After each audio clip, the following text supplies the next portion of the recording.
Hi, welcome to PD6's channel. Welcome to Guns for Your Consideration, Episode 1, the AK family. So, at this point, if you're watching this video, either you just like to watch videos, or you should have decided that you want to buy an AK. Of all of the choices out there, you want to hear about the AK. Okay. Basically, the AK can be broken down into pretty much 4 groups. At the top there is a member of the first group. That's the original AK-47. These are milled receiver guns in 7.62 by 39. Okay. They're heavy, they're accurate, they're good guns, but they're mostly history pieces. And we're going to talk about more of these in detail, but I want to introduce the players first. Next is the AKM. This is what you're going to see the most of. This is your Wassers, most of your Chinese guns, any of your Sega builds. All of those are AKMs for the most part. The Segas can get a little wishy-washy. We'll get to that further on.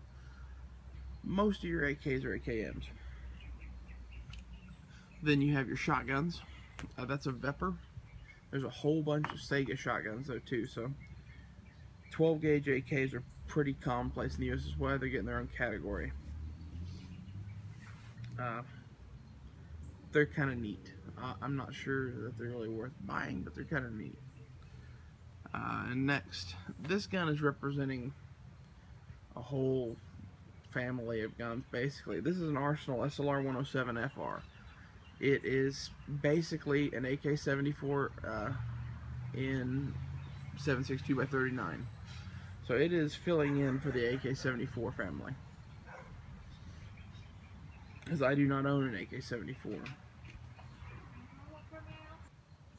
Anyway, I was talking about the AK-74 when I was interrupted.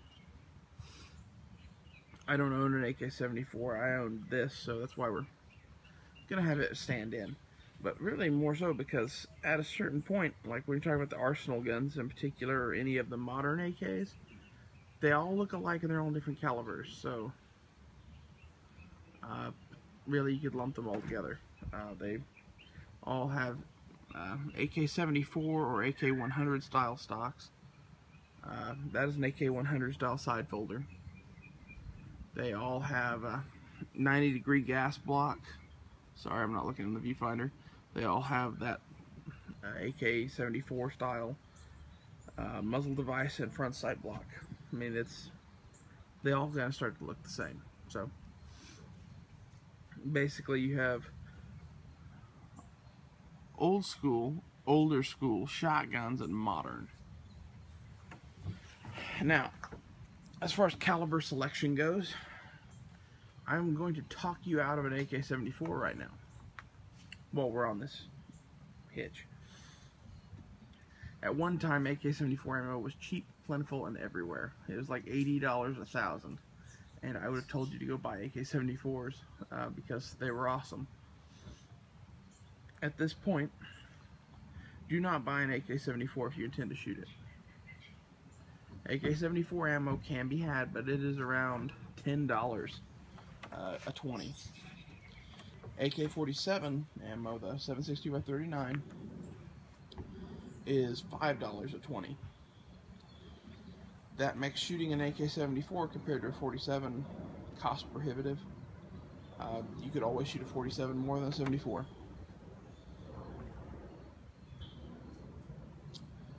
So, in addition to that, AK-74 mags are getting harder and harder to find, damn near impossible at this point for me, unless you want to pay out the ass for them. As long as you're willing to pay top dollar, you can find anything you want, anytime you want.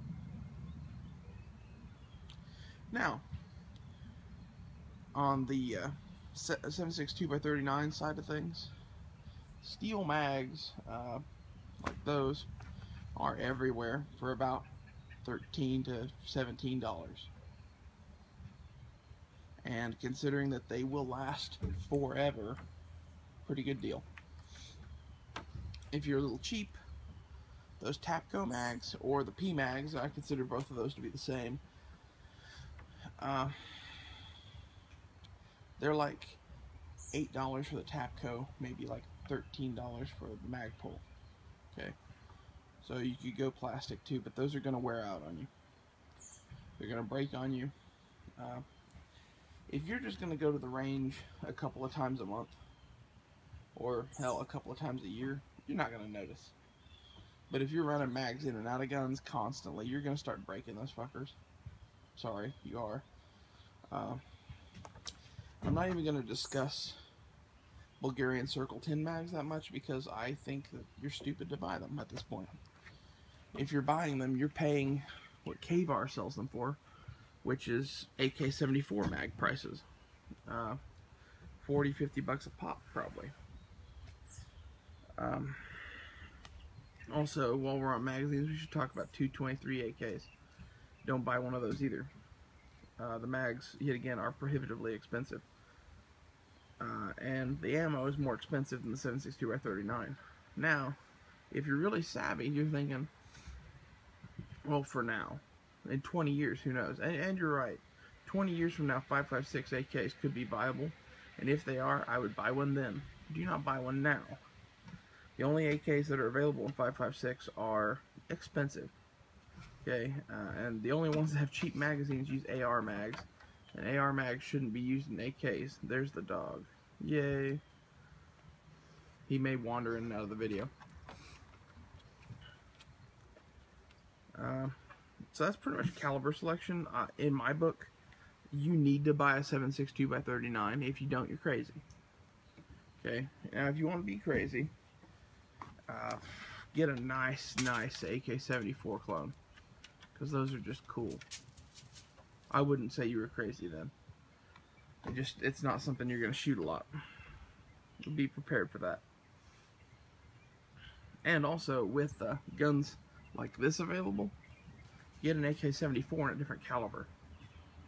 That's basically what I've done.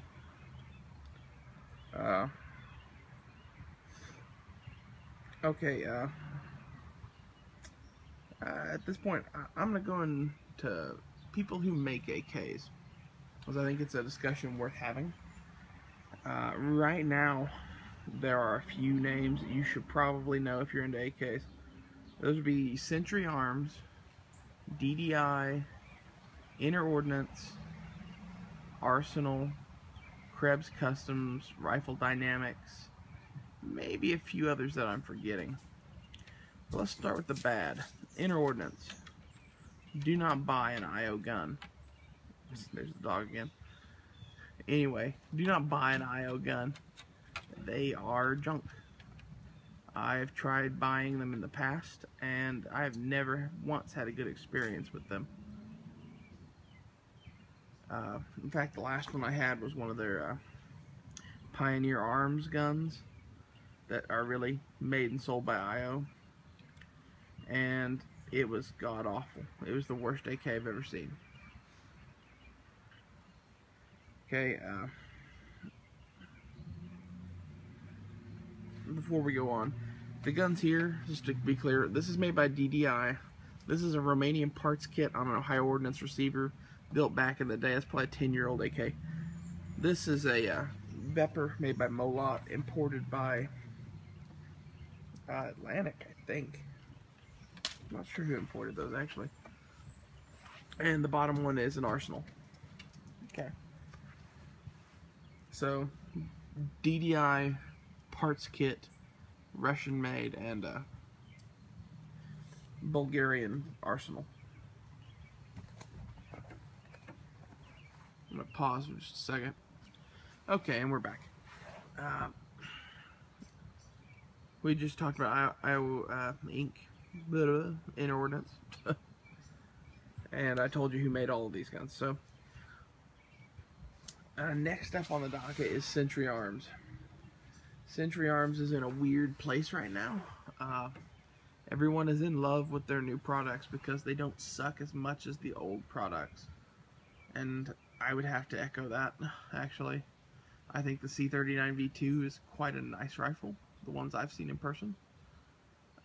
We'll get to the RIS-47 and the new Wasser in a minute, but the C-39B1 is a piece of shit in my mind.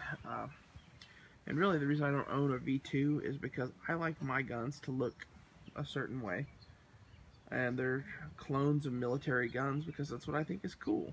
Military guns have bayonets and cleaning rods, which eliminates Century Arms from consideration in my book. Is that fair? No, but it's the way it's going to be. Now, Century Arms stamped guns. The RIS-47, the ones I've seen, did not impress me.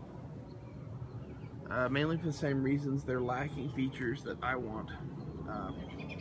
And you got the new Wasser 10 that everyone's saying is, oh, it's so much better, it's so much better fit. No, it's not. The new Wasser 10 I actually think looks worse than the old Wasser 10s. I've seen 4 of them in person. Every last one is a piece of shit. If you're gonna buy a Wasser 10, I would actually say go to a gun show, find an old one that looks like it's been shot a little. Because if it's been shot a little, it works. Okay. If the mag wobbles, who cares? I'm sorry, it's not a big deal.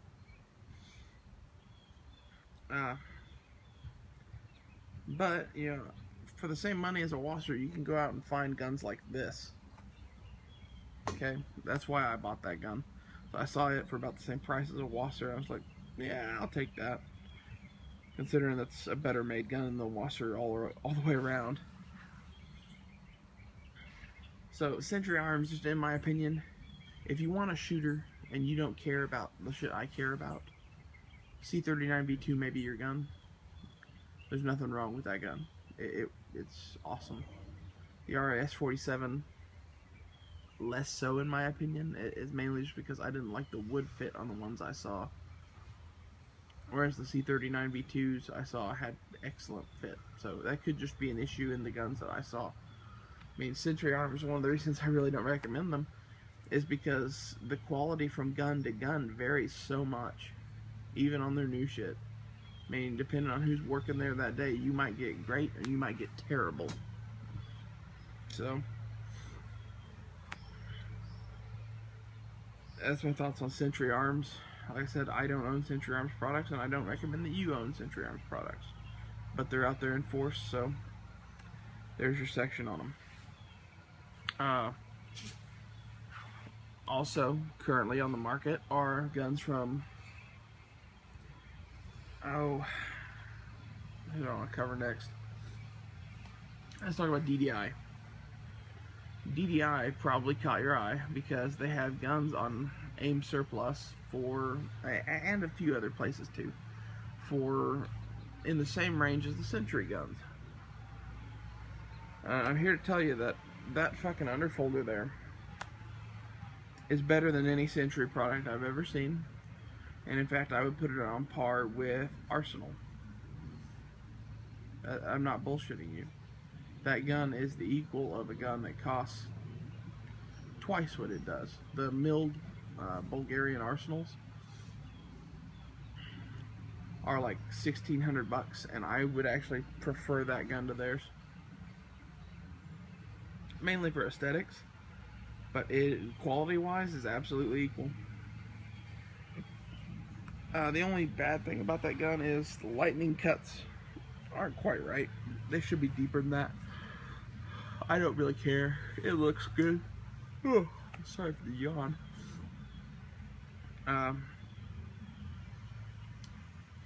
DDI makes great guns. Okay, and again, this is a sample of 2 basically that I've seen. So, yeah, at this point, I've heard a lot of horror stories, but I haven't seen anything in person. And honestly, with the guys that are running it, I think if you sent shit in that was broken, it would get fixed. Time will tell, but at this point, I would say DDI would be my choice to buy an AK from for cheap. Okay. Moving on, I'm going to include a couple that I had forgotten about. One is Atlantic Firearms. I don't know who's making their guns for them. Someone is. I would bet you. And they seem to be really good quality. If you want to take a gamble on that, go ahead. I would stick with DDI or Arsenal myself. Okay, so which brings us to Arsenal, which is the gold standard in guns. A lot of people will bitch that, you know, they have a spray paint finish. Well, the Russians finish their guns in a black enamel coating that is essentially spray paint. If you want a real Russian quality gun, you know, basically the Russians and the Bulgarians make shit about the same. I prefer Bulgarians because they're easier to get here, and they're a little bit nicer guns in my opinion.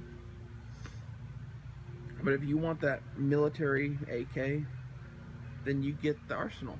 That's, you know, it's the only choice right now.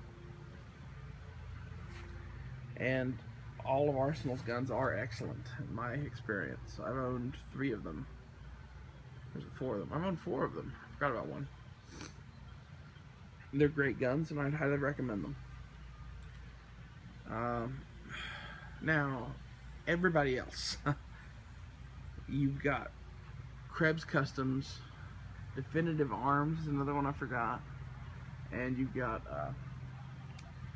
Rifle Dynamics. In my opinion, all of those are too much money for an AK. If Arsenal did not exist, I would own guns from them. And I'm not saying like, oh, Rifle Dynamics charges too much. They don't. They charge what their shit is worth, but their shit is too nice for me. It's not what I want. What I want is a fucking military rack grade AK. And that is an Arsenal. Okay? And even, oh, what's his name? Jim Fuller of Rifle Dynamics would tell you for an off-the-rack AK, Arsenal is probably about the best. Okay, I've heard him say that more than once. And if you just need a gun to go shoot, and you know you are okay with rack grade quality, go buy an Arsenal. It's sort of like the difference between a Wilson Combat and a regular 1911. Wilson Combat 1911 is either for someone who really knows their shit or really doesn't. Basically, it's not for anyone in between. You're either buying that gun because you're a hardcore fucking operator motherfucker who's gonna use the fuck out of that gun, and you want the best and are willing to pay for it, or you are an idiot with too much money who just doesn't know any better. There's only 2 people who own those guns. It's sort of like that with Jim Fuller's AKs. Not quite as bad. They're more affordable. It's like a Wilson Combat 1911 could be $3-4 grand. There are Rifle Dynamics guns out there for $1,400 to $1,700 bucks, which is not that bad. Anyway, that's how I feel about everything that's higher priced than Arsenal. Is basically you are paying for unnecessary shit. Okay.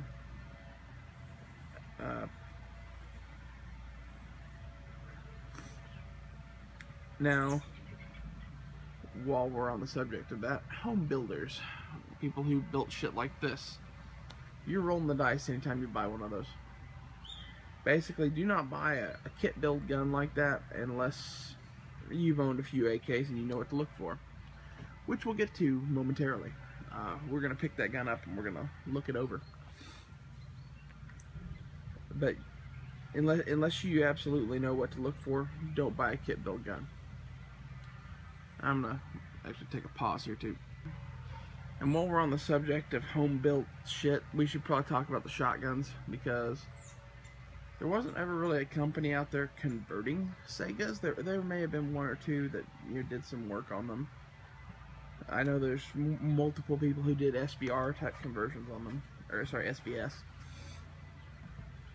But as far as, I am going into the business of converting Segas, everyone who did that is an amateur, which results in some amateur ass shit being put out there. Now, there are some people who did know what they were doing, and you could get a good Sega. But in general, I'm going to tell you Segas are problematic as far as the shotguns go. And really, Sega conversions in general are kind of a roll of the dice. Usually the rifles tend to work because they're an AK at their heart, and everything done in the conversion is not mission critical, if you get my meaning. On the shotgun, there's some mission critical shit, because it's a semi-automatic shotgun that is filled with problems to begin with. So go buy a Vepr, basically, on that.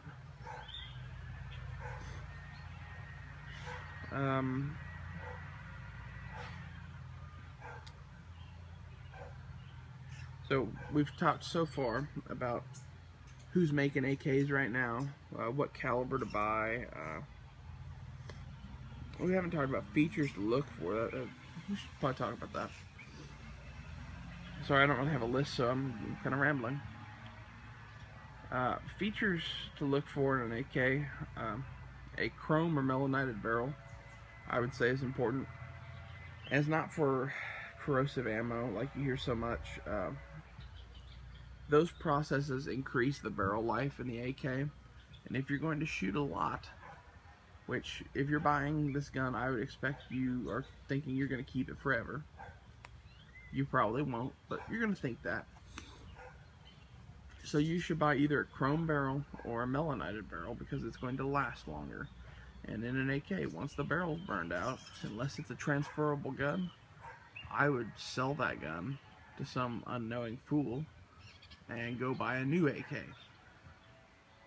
because changing out a barrel in an AK is problematic, to say the least. It can be done, but you're going to spend quite a bit of money doing it. Sorry, I got interrupted again. We're talking about the long-term shit with AKs, and well, what to look for when buying one. That's what it was. No. Yeah, it was. So, chrome lined or melanated barrel. You're going to need that, in my opinion. At this point, all guns have properly heat-treated receivers, so you don't really need to worry about that. But if you go to buy an old gun, you should look for some marks on them.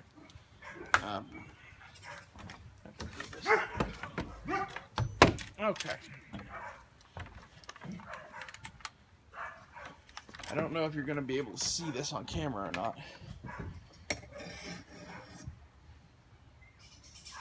There you can kind of see that one. See that discoloration? That's a heat treating mark. If you're buying an AK, an older AK, make sure it has that. Some people now are like fully heat treating their receivers, but back when this gun was made, no one did that. They all did either they didn't do heat treating at all, which is bad, or they did spot heat treating, which I personally think is perfectly fine. All you need is the holes to be hard. The only reason the Russians heat treated the whole receiver is because it's faster and cheaper than doing individual spots. That's why our guys now are doing faster and cheaper by heat treating the whole thing. Sorry. Okay, other things to look for.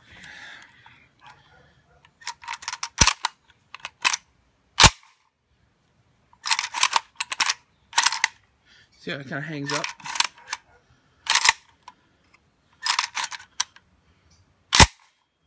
Okay, there's a spot there where it catches. This one is acceptable.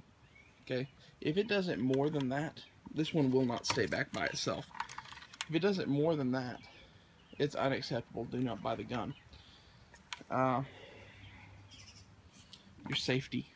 Some of these can be fixed, but there should be a decent amount of tension. It should take some force to move the thing.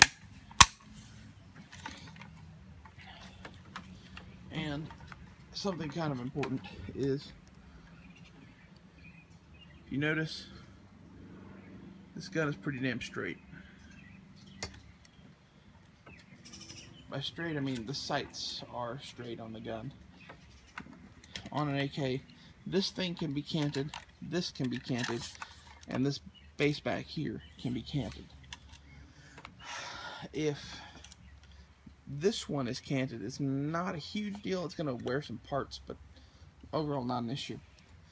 This one, you can sort of fix. If this one is canted, you're just fucked. Go buy a new gun.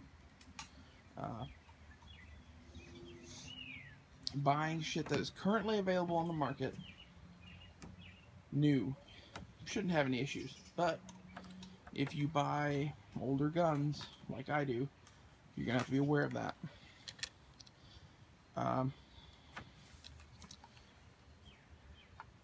Other things to notice. This gun is kind of a bad example. You see how there's a lack of fit there? This is acceptable to me because it's not that noticeable. On some of like the Century Arms products, that fit could be like a gap like that, or it could be all rammed up over it and have a huge block of wood because the stock is oversized for the gun. Okay, fit of the wood to the metal is important. It shows a quality gun, basically. If there's not good wood metal fit or metal on metal fit, don't buy the gun. Okay, it's a sign of other problems. It's a sign, sorry, that all this shit might not be straight. Also, when buying guns, note the country they came from. It's kind of hard here because I don't have that many examples, but like this is a Romanian. You can tell it's a Romanian, well, from a bunch of shit. But remember, there's a G right there on the side of the block. I don't know if you guys can see that. And it's got this laminated wood. This is what Romanian shit looks like. Romanian guns are cheap. Don't overpay. East German furniture is that brown funky plastic and Bakelite. Bulgarian and Russian shit can run the gambit. Chinese have blonde wood generally. So, just as to help you identify, as there's big price differences between a Romanian and a Russian. Some of that it just can't be covered in this video. I don't have enough examples. So, if you want to learn more about that sort of shit, I would go watch videos from gun websites. In reality, in today's market, buying new guns, that doesn't matter. Put this back.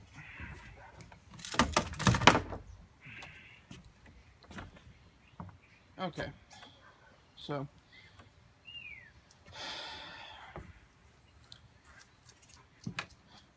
another thing to look for on those guns is barrel condition, of course. Anytime you buy any gun, you should look at barrel condition, on AKs especially. There's lots of corrosive ammo, and people like to shoot them a lot, so, and not clean them. You should be aware of that, and you should definitely have a light and look at barrel condition before you buy. Okay, so that pretty much covers the buyer's guide portion. Shit you should know, I guess. Reliability. Let's talk about that. Everyone always talks about how the AR doesn't have any fucking reliability at all, and the AK you could fill with sand and it's still going to work. That's not entirely true. The AK is less prone to jamming, but it can jam. And depending on how bad yours is jamming, it may or may not be normal. Okay? If you get a stovepipe every once in a while, like every 1,000 rounds, I wouldn't worry about it. That's normal. Okay? If it's not feeding at all, that's not normal. Okay? AKs can jam though, so I think it's obligatory to discuss that here. Mag fit is not really an issue. People have made a big deal about it for years. Not really that big a deal. If it fits into the gun, doesn't fall out of the gun, and feeds, it's good. Okay? Most AKs are like that. You'd have to hunt to find one you couldn't do that. The other thing is, a lot of AKs made in the US won't just fit any magazine. AK mags run the gambit, and on an AK mag, the rear tab there's a lot of room for fitting. So if you have mags that don't fit, you could take a file and make them fit. They may not fit other guns once you do this. So just be aware of that. But most usually looser guns don't have any problems running mags that have been fit to tighter guns. Mainly because the critical aspect of it, which is the front lockup, you don't touch. It's all about fitting the rear tab. And there's a pretty wide spec on that, at least in my experience.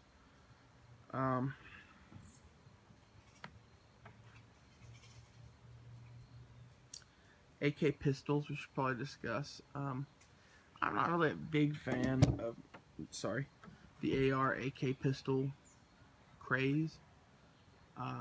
The blade brace is kind of interesting. I think that's kind of cool. And if you just want to have one for the fuck of it, yeah. But you can't really go shoot them anywhere the way you would want to shoot them, so they're pretty well useless. I would avoid buying one. Unless you're going to extend the barrel somehow and make it a rifle. Those are kind of cool.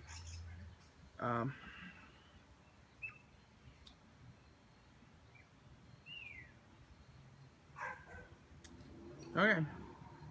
That's pretty well a summation of it. There's a few things I've left out. I'm having trouble thinking. Oh, we could talk about bayonets, but who cares about bayonets besides gun websites?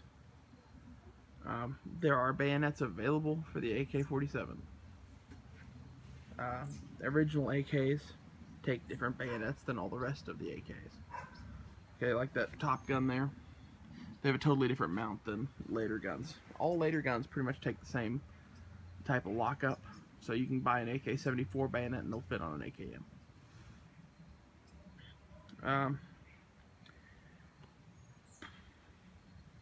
In general these days, price-wise, for a great AK, $1,000. For an over-the-moon AK, probably closer to $2,000, and for the bargain bin, like Wasser 10, probably like $579. For decent guns, you're probably talking $700. Or in the case of that DDI, $800. But DDI makes a stamped gun for $699, but it's a good gun. So those are kind of the prices that are out there right now. And last but not least, if I was going to buy an AK right now, what would I buy? That's kind of a hard question. It really depends on what you want. But I'm just going to say, in general, good shooters. The Arsenal SLR 107 can be had for $1,000. That would be up there. The DDI that is $699 would be up there. The Century Arms C39 V2, if you don't care about cleaning rods and shit, would be up there. And that DDI underfolder up there, if you just want a historic looking gun, that is the cheapest historic looking gun you can get. Those would be my choices. So I think that pretty well comes to the end of this. I never did go over the differences between an AK-47 and an AKM. Do that real quick. First off, AK-74s are AKMs in 5.45. Okay. They have a few newer features and shit like that, but they're updated AKMs in 5.45, or like in this gun, they've been changed back to the original caliber or whatever it is. But the key thing with the AK-74 is that it's in 5.45 usually. AKMs are stamped guns. Like I said, they're the most prevalent, and they tend to look just about like that gun. Slant break, wood furniture, stamped receivers. And last but not least, the original AK-47, milled receiver, usually pretty heavy, is either underfold or fixed stock. And if it takes a fixed stock, it takes a fucking difficult to find fixed stock with a dual tang system. It's a nightmare. So good luck with that. Anyway, I think I've rambled on more than enough about AKs. Hopefully someone found this interesting. If you have any questions, leave them below. I'm going to watch this, and I might actually add an addendum on here if there's something glaring that I forgot. So, if this is the end of the video, be sure to subscribe and all that shit. And if it's not, stay tuned for the end of the video. See you guys later. Okay, so that wasn't really the end of the video. I forgot 2 key topics. I'm sorry about the light, but it is what it is at this point. Anyway, what I forgot to talk about was optics mounting and accessories. And I'm going to start that off with stocks. As you can see there, that's the AK-100 series side folder. That stock and the plain Jane fixed wood AK stock are your best bets, in my opinion. Unless you want like a collectible gun, then you might actually go, you know, with one of them, like a oh, I don't know, an underfolder or a wire stock or something like that.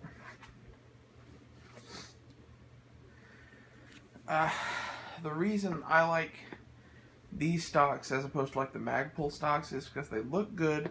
They work well, they're the correct length, the folders fold well, they aren't hokey in any way.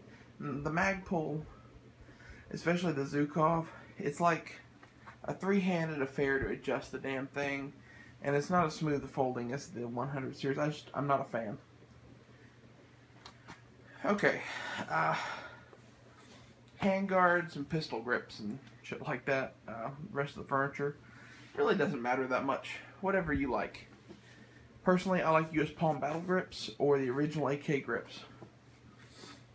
For handguards, I'm actually a fan of the Dong grip. I stained that one black myself to match that gun. I just think it's cool. I like the one that gun came with too. It's a Russian military looking black plastic metal heat shield standard AK-100 series handguard. Also quite like it. As far as rails go, I'm not a big fan of rails on AKs. The Mo handguard may actually be okay. The Zukov handguard, I am not a huge fan of because you have to commit to it. It's a permanent change. You got to cut off your handguard retainer, and that's not cool in my opinion. I like the length. If it was drop-in, I would have a Zukov on that thing, probably. Okay, so what else do you need on an AK? Well, muzzle devices are pretty open. You can get anything you want. This is a compact brake from CNC Warrior. I got it because it's short. Other options to shorten it up would be a Manticore Arms brake or flash hider. I would pick either one of those. The point is to make it shorter than it is with the big ass 74 brake on it, because the 74 brake is pretty damn long.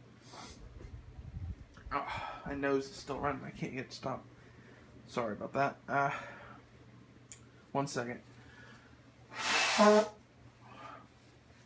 Pardon me. Okay, so ditch the 74 brake to lose length. I think the 74 brake works and looks cool though, so if you don't have an overall length issue, stick with it. Flashlight mounts. There is only one good flashlight mount for the AK, and that is this thing. That is an RS Regulate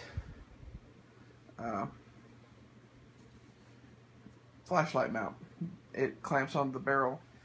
I haven't noticed any negative effects to accuracy, and to be honest, AKs from here inside 100-yard guns, so I don't really care.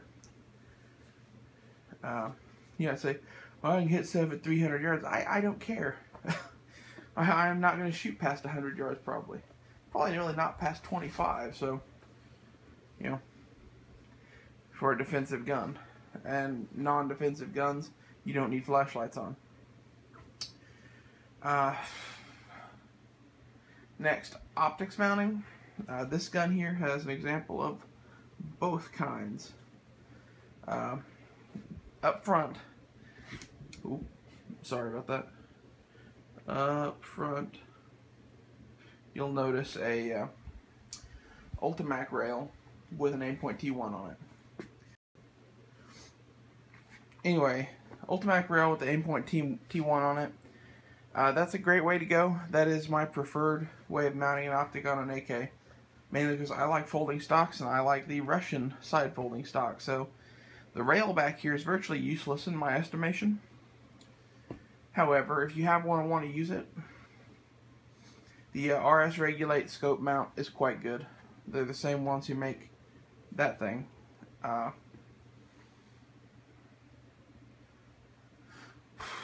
Really, as far as I'm concerned, mounting a magnified optic on an AK is roughly like mounting a pair of tricycle steering things onto a Chevy pickup truck.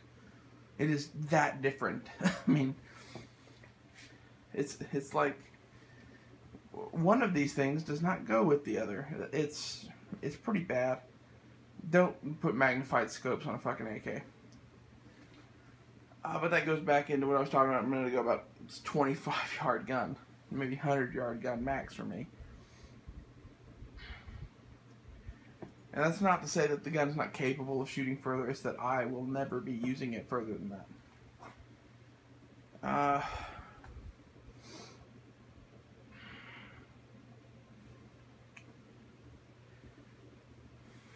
Other accessories would include like slings.